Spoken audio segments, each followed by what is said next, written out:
1 Pedro, nós vamos continuar a uma temática que eu abordei aqui há 15 dias atrás, os salvos em Cristo Jesus. Os salvos em Cristo Jesus.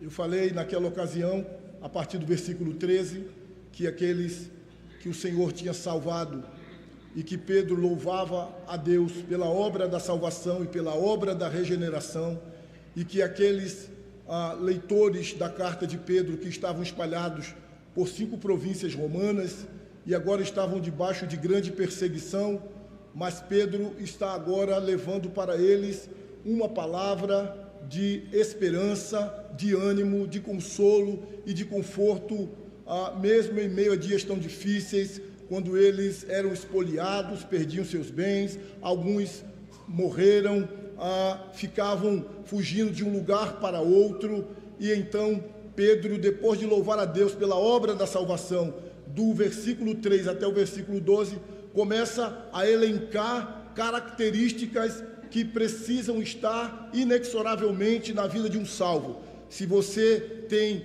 alguma dúvida se é salvo ou não, se é eleito ou não, você precisa olhar para essas marcas e, vendo essas marcas, ter paz no seu coração de que você de fato é um eleito do Senhor. E a primeira marca que nós falamos é de que os salvos em Cristo, eles ajustam os seus pensamentos, e ajustando os seus pensamentos, tendo a sua mente renovada pela palavra de Deus, tendo a sua mente conforme Filipenses 4:8, pensando naquilo que é puro, amável, respeitável, verdadeiro, que existe virtude e que existe louvor para Deus. Também aqueles que têm a sua mente completamente dominadas pelo Espírito Santo, eles vão desenvolver sobriedade, que é o domínio próprio. O crente não vive no extremo, o crente não é extremista, o crente, o salvo, ele é equilibrado, ele tem o domínio próprio na vida dele, e assim ele aguarda na revelação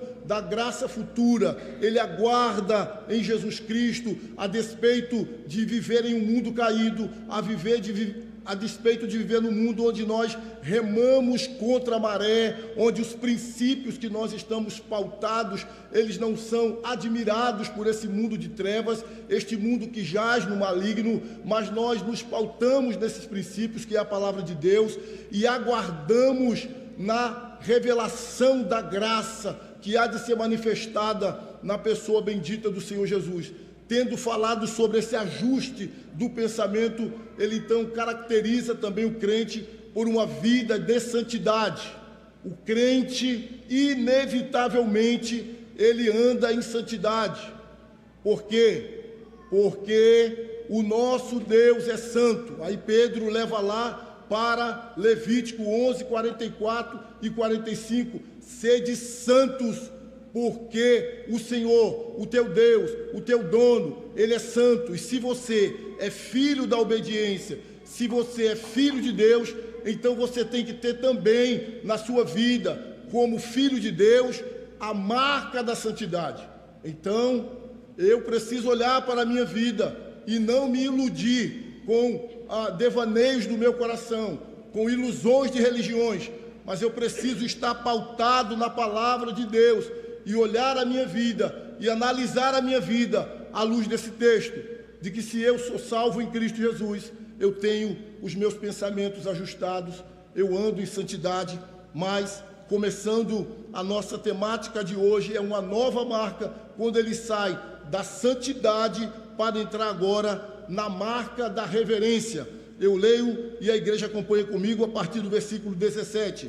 Ora, se invocais como Pai aquele que, sem acepção de pessoas, julga segundo as obras de cada um, portai-vos com temor durante o tempo da vossa peregrinação, sabendo que não foi mediante coisas corruptíveis, como prata ou ouro, que fostes resgatados do vosso fútil procedimento, que vossos pais vos legaram, mas pelo precioso sangue, como de cordeiro, sem defeito e sem mácula, o sangue de Cristo, conhecido com efeito antes da fundação do mundo, porém manifestado no fim dos tempos por amor de vós, que por meio dele tendes fé em Deus,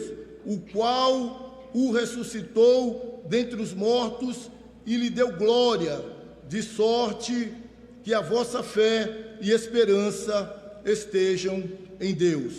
Pai, nós clamamos pela tua graça, para que a tua palavra seja anunciada, proclamada com temor e tremor, com fidelidade, com humildade, ousadia e intrepidez. Eu lanço todas as minhas limitações, ó Deus, diante do Senhor, para que elas sejam supridas pela graça do Senhor. Continue a nos abençoar, continue a nos falar, livra-nos de estarmos aqui com os nossos pensamentos dispersos e torna a nossa mente cativa a Cristo Jesus e a sua palavra. Nos abençoe, Senhor. Nós dependemos de Ti. Por tudo somos gratos, em nome de Jesus. Amém. Agora, irmãos, depois de falar sobre essas duas marcas do crente, que eles ajustam o pensamento e que eles andam em santidade, o crente também, ele age em reverência diante de Deus, conforme o texto lido. Ora, se invocais como Pai aquele que sem acepção de pessoas julga segundo as obras de cada um, portai-vos com temor.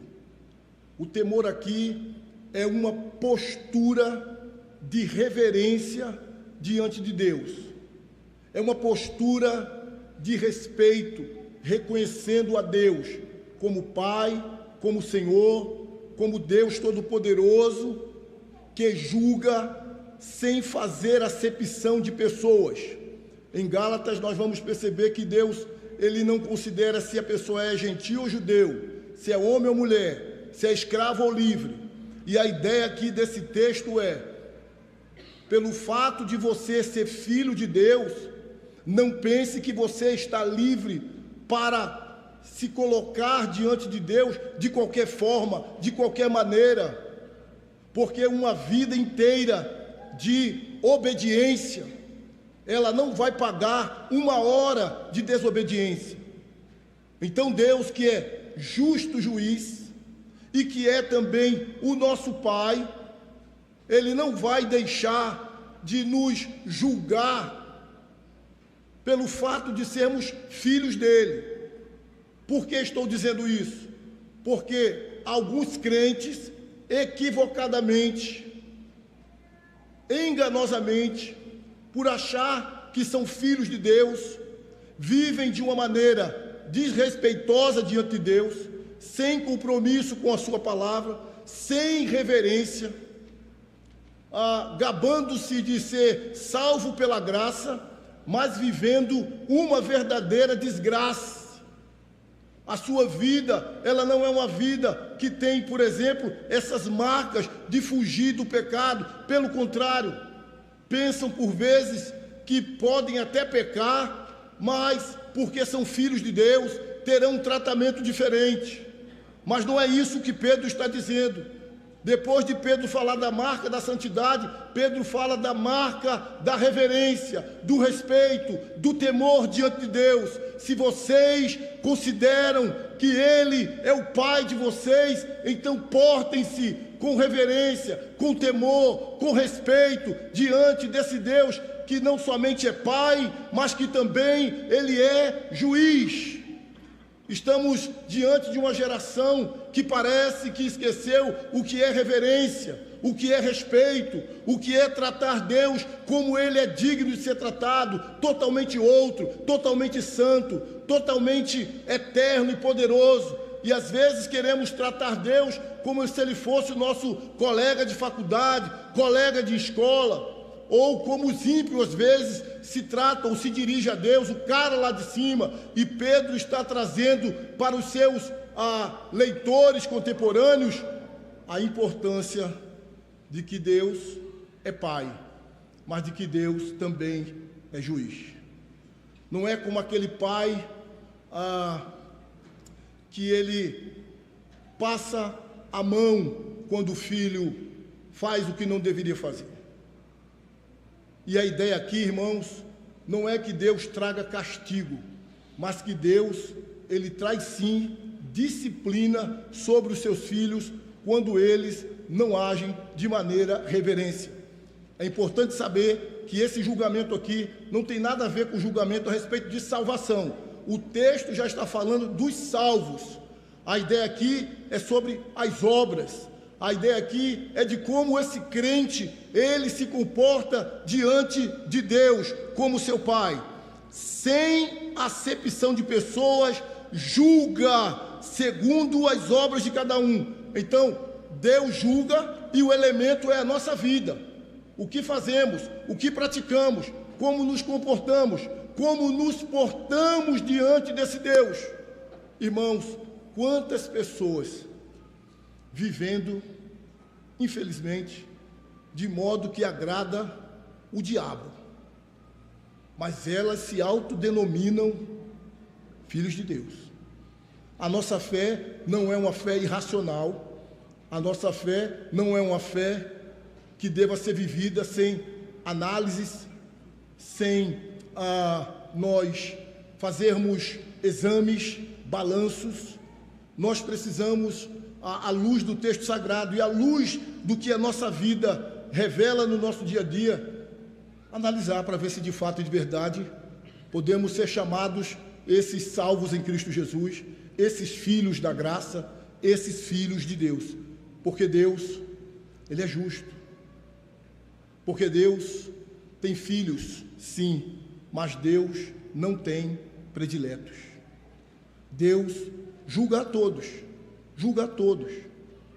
de maneira correta, de maneira isenta e com a sua reta justiça. E todas essas coisas deveriam nos fazer pensar em nos colocarmos diante de Deus em verdadeiro temor, em verdadeira reverência. Continua o texto: portai-vos com temor durante o tempo da vossa peregrinação. Aqui não é a nossa pátria, aqui não é o nosso destino final, aqui nós somos peregrinos, nós somos estrangeiros, a nossa pátria é uma pátria celestial. Então, a nossa vida também, ela precisa ser ditada não pelos costumes deste mundo, principalmente os costumes pecaminosos, mas a nossa vida, ela precisa ser ditada por aquilo que Deus traz em sua palavra como princípios para nós. E um desses princípios é: viva em santidade. Não volte àquela maneira antiga que vocês tinham no passado. Veja, por exemplo, Pedro 2, a partir do 11, ele diz assim: amados, exorto-vos como peregrinos e forasteiros que sois, a vos absterdes das paixões carnais que fazem guerra contra a alma. Nós não podemos flertar com as obras da carne, nós não podemos flertar com o pecado. Nós precisamos, a cada dia que passa, nos envolvermos mais e buscarmos mais a santidade, o temor de Deus, a reverência diante de Deus, e fugirmos e corrermos a passos largos das paixões carnais, evitando tudo aquilo que possa trazer mácula, mancha na nossa vida, tudo aquilo que pode prejudicar o nosso relacionamento com Deus. Nós precisamos buscar essa vida de santo temor diante de Deus. Não podemos tornar uma coisa corriqueira ou comum o estarmos aqui a cada domingo, ou a cada terça-feira, ou a cada estudo de célula, ou a cada escola dominical. Mas precisamos tornar esses momentos especialíssimos para a nossa vida, para que possamos, a partir desses momentos, nos fortalecer na fé, nos encher com a palavra, nos instruirmos mutuamente, vivermos a fé mútua e sermos assim santificados por esta palavra. Esta igreja, pela graça de Deus, tem disponibilizado esses momentos de célula, de escola dominical, de cultos, de reunião, de oração, para que em Deus a nossa vida ela seja fortalecida e em Deus a nossa vida ela seja santificada. Há tantas coisas tentando nos distrair, tantas coisas tentando roubar o nosso coração, tantas falas diabólicas, como por exemplo, isso é besteira, isso não é pecado não, fulano também faz isso, mas Deus é misericordioso. Deus é misericordioso, Deus é bondoso, mas sobretudo Deus é Deus justo, e Ele nos chama para uma vida junto dEle, de respeito, de temor, de reverência.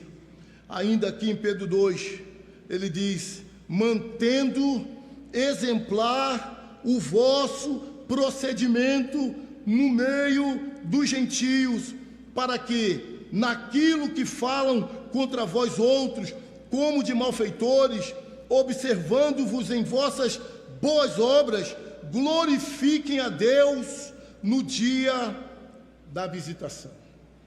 Então, o nosso comportamento e a nossa postura diante desse mundo, irmãos, ela precisa mostrar uma diferença no nosso linguajar, no nosso agir, na nossa maneira de viver no nosso dia a dia, em casa, na rua, no trabalho, em dias bons, em dias maus.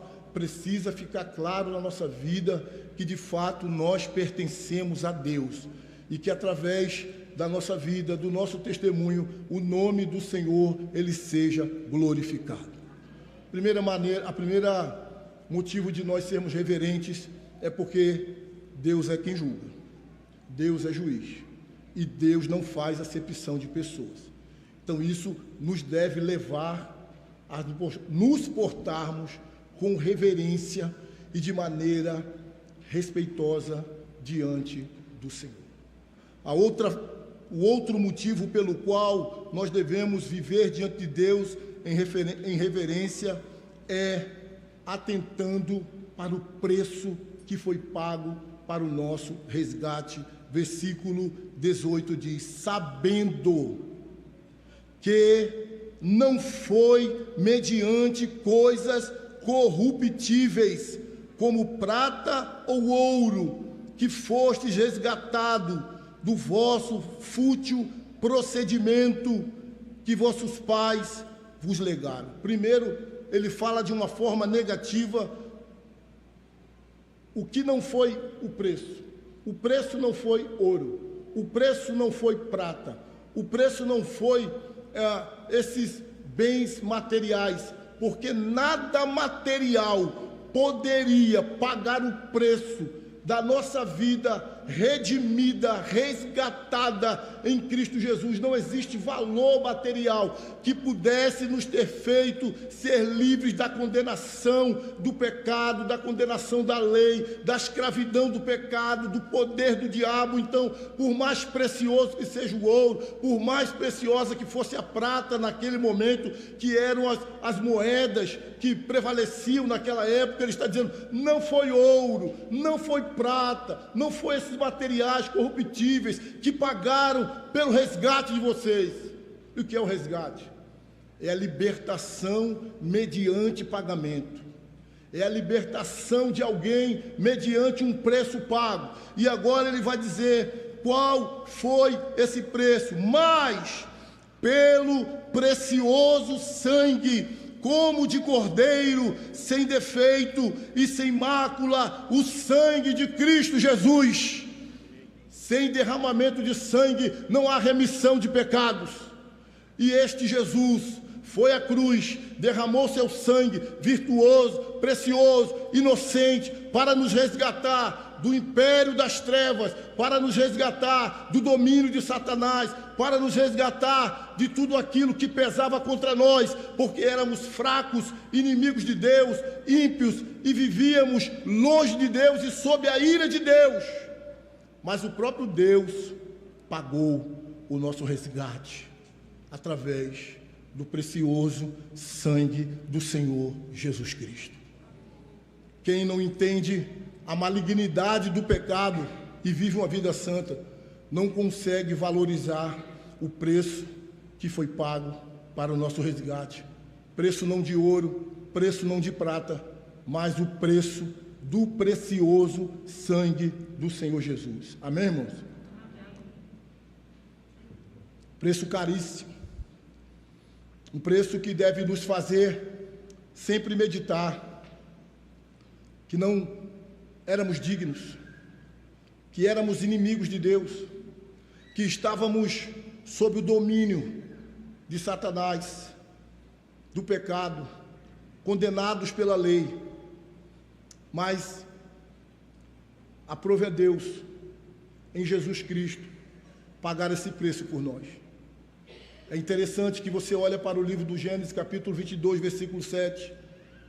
O cordeiro foi a provisão de Deus para salvar um homem. Quando Isaac diz: papai, cadê o sacrifício, papai? E Abraão diz: o Senhor proverá. Ali, o cordeiro foi a provisão de Deus para salvar um homem.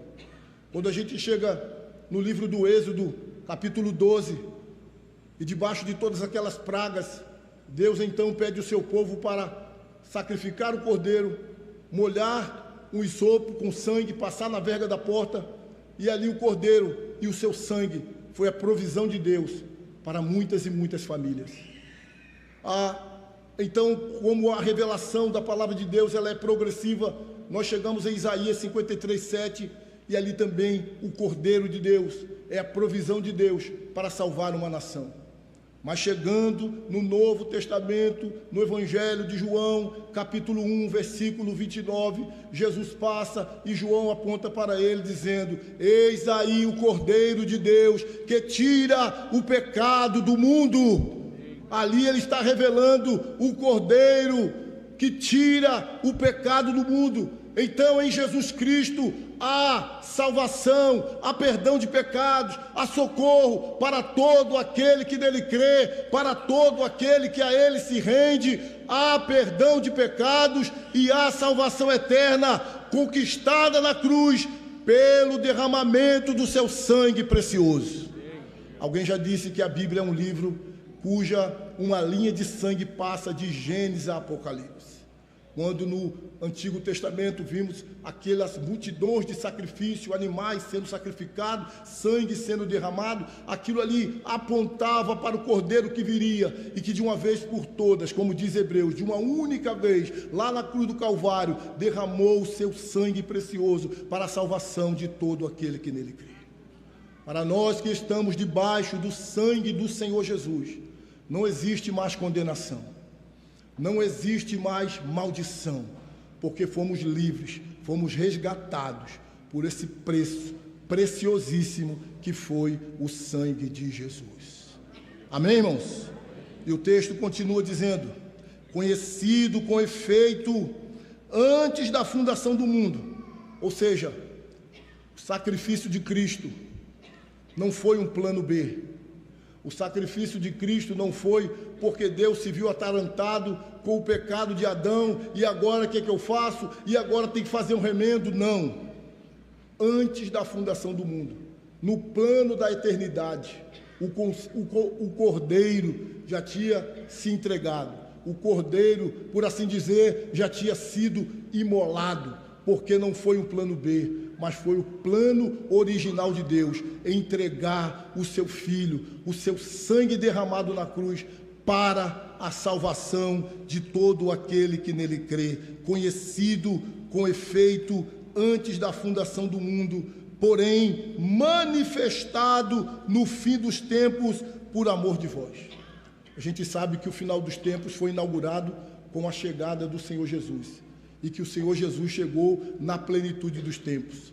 Mas o plano de Deus é antes da eternidade, até que Ele se manifestou entre nós quando Ele esteve aqui, nascido de mulher, viveu entre os homens, cheio de graça e de verdade, foi humilhado, condenado de maneira injusta, crucificado, morto, mas ressuscitou e está vivo pelos séculos dos séculos, assentado à direita de Deus Pai, de onde intercede ininterruptamente pelo seu povo, por aqueles que estão debaixo da cobertura do sangue do Cordeiro.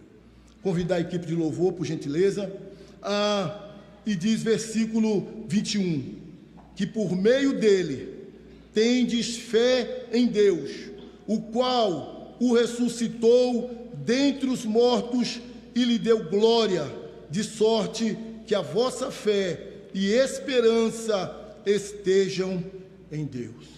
Jesus Cristo, o Cordeiro que foi morto na cruz, que ressuscitou e que está vivo pelos séculos dos séculos, é o fundamento da nossa fé. Que possamos olhar para a nossa vida, irmãos, de salvos em Cristo Jesus, e investigarmos se de fato podemos encontrar essas marcas, a marca da santidade, a marca da reverência.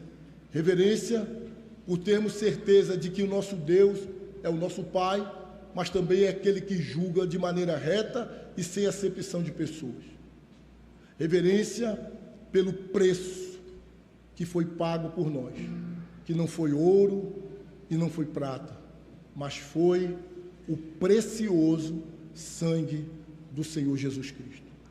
Que Deus, em sua misericórdia, nos dê a graça de andarmos como verdadeiros filhos da obediência, em santidade e em reverência diante de Deus.